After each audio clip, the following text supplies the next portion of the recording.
Hi, I'm Rachel. Back in late 2016, I was not feeling so well, so I decided to go to the doctor, and because I had a ringing tone in my ear, and I was also having night sweats. For a while, I did think that it was just run down from working and maybe not eating right and not sleeping right. So I decided to go to the doctor to get my bloods checked. 2 days after, I got a phone call from the doctor when I was at work, and it was about 11 o'clock in the day. And he had asked me to come straight in, that he needed to see me straight away. I got a phone call from Rachel. She was at work and she was crying, very upset on the phone. I knew at this time that there was something not right. Mum, my doctor rang me and I have to go in straight away into his office. When I arrived there with my mother, he informed me that I either had a very bad viral infection or, worst case scenario, it was cancer. I was then told I had to go into Galway straight away, that the doctors were already waiting for me to be seen. She was very upset going in. Her bloods were not right. On arrival to the hospital, I was immediately seen by doctors, and they told me that I had to be admitted straight away for testing. About just under a week after being admitted, I was told that I was diagnosed with non-Hodgkins lymphoma. This is a cancer of the immune system, and I was at stage 4, which was pretty serious at the time. So I had to immediately start treatment. I had my first round of chemotherapy on the 24th of December, Christmas Eve. Following this, I had to stay in hospital due to the type of treatment I had. It was intense chemotherapy. It made me really sick and completely wiped out my white blood cells, which means that I was no longer able to fight infection. So I had to be in isolation. From December 2016 up until April 2017, I had a total of 5 rounds of chemo. After having all that treatment, luckily for me, I had a PET scan that told me that the cancer was now gone. After chemotherapy, doctors advised that I would need a bone marrow transplant due to the likelihood of my cancer relapsing. All of my siblings were HLA tested to see if they could be a match. Luckily, my sister Paula was my only match. She was 100% match. I'm Paula, Rachel's older sister, and I'm also her bone marrow donor. Based on the doctor's advice, it was advised that Rachel should undergo a bone marrow transplant. Because her cancer was at high risk of returning, this was the best course of treatment. They tested all 5 of Rachel's siblings. However, they had advised us that not always would you have a sibling match due to the odds. The odds were 1 in 4 that she would have a sibling match. And thankfully for us, Rachel had a match, and that was me, and we were also 100% match. When it came to the time of the operation, it was very quick. It was over in a couple of hours, and within the few hours of the bone marrow being harvested from me, which they took about 1 litre of bone marrow, this was brought straight to the lab where they examined it, and it was immediately transferred to Rachel through an IV drip. In the months following the transplant, Rachel experienced some side effects which the doctors told her to expect.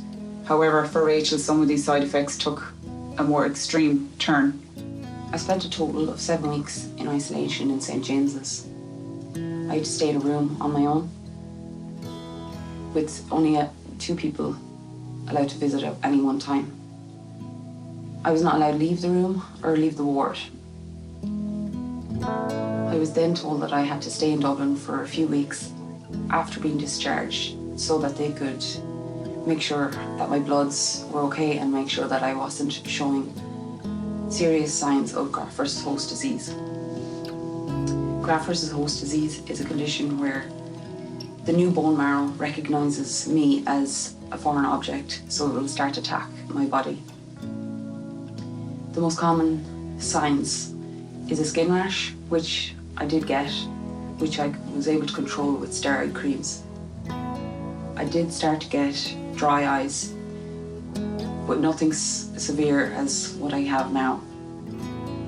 I had my bloods checked regularly so that they could see if I was developing graft versus host disease. I I was then allowed home in July 2017.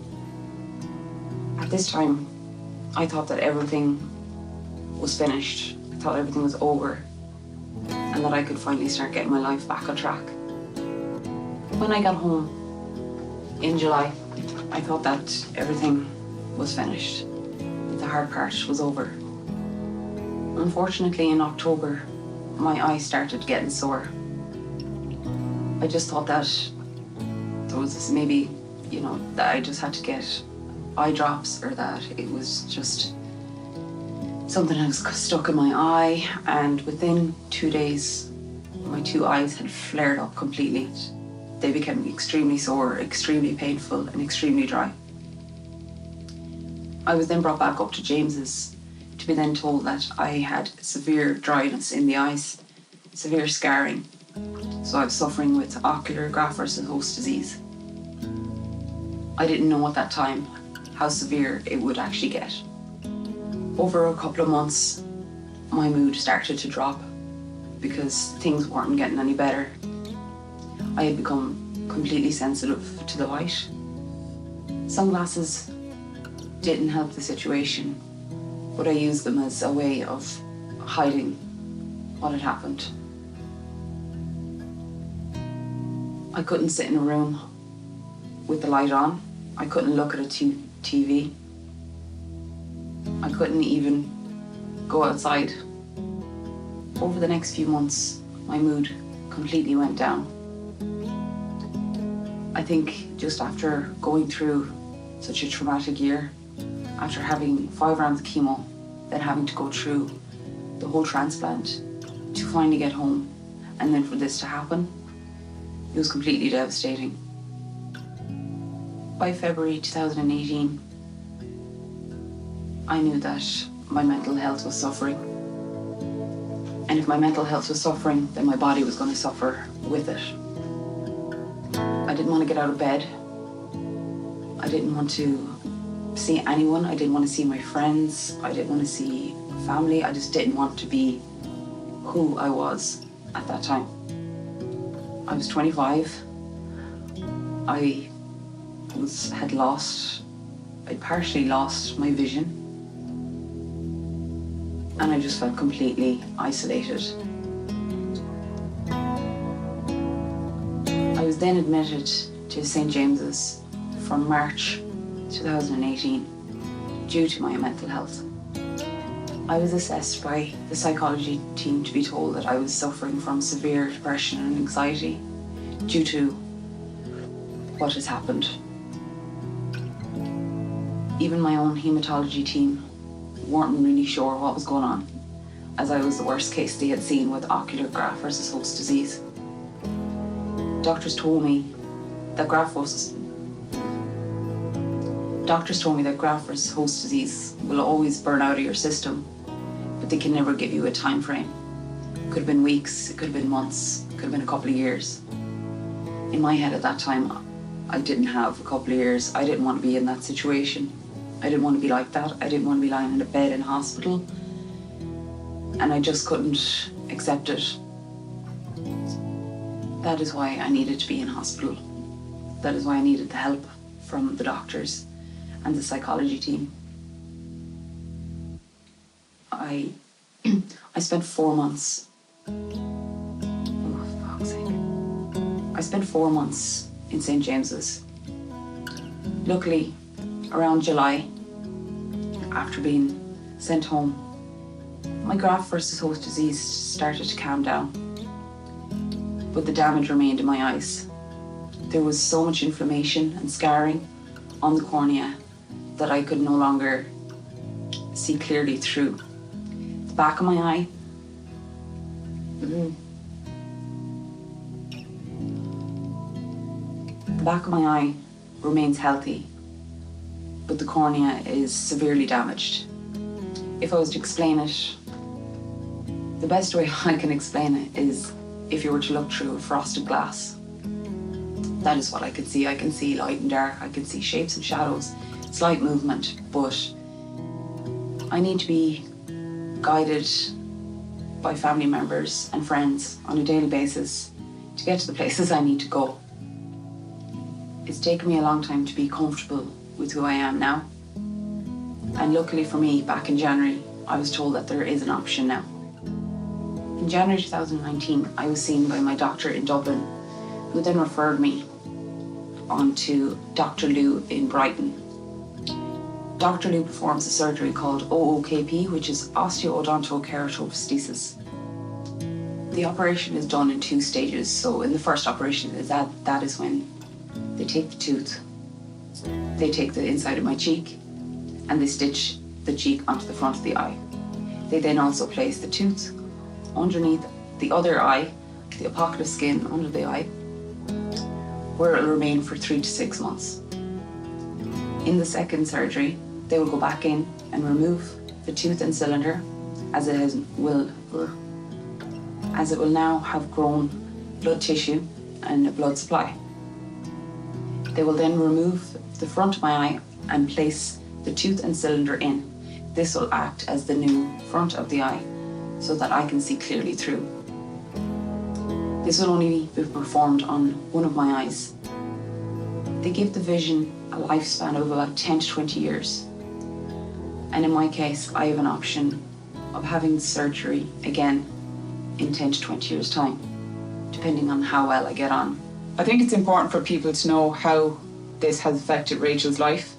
From day one of being diagnosed with cancer to getting the all clear to having a bone marrow transplant, and then the side effects from this transplant has really affected her day-to-day life, her social life, her career, and it's a huge, huge change in her life and her family, but obviously mainly for Rachel. She had a very, very active social life before this, and I'm sure she'll have it back again. Everyday things that we take for granted, driving our car, going to the cinema, texting our friends, watching a movie, just hanging out, chilling out, doing what you want, going where you want. All of these things for Rachel now have to be planned. She always needs somebody with her to guide her, to help her. And I'm sure she'd give anything to have her independence back, as we all would too. Rachel was a very active girl. She was involved in a lot of things. She loved beauty and makeup. She would just do me up. And she went to a beauty school in Galway and everything like that. She absolutely loves putting makeup on. And I'd love to see her have her career and have a life. She'd like to travel and, just maybe settle down sometime, meet someone. And, we're all there for her. I'm always there for her the best I can. So that's all I can do. I just want to make sure people know how grateful I am in the support given so far, and also the support given to me throughout my whole journey.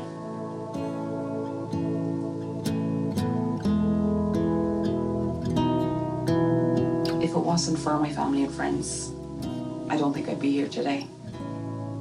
They've been absolutely amazing, and I don't think I could ever tell them in words how much it has actually meant to me.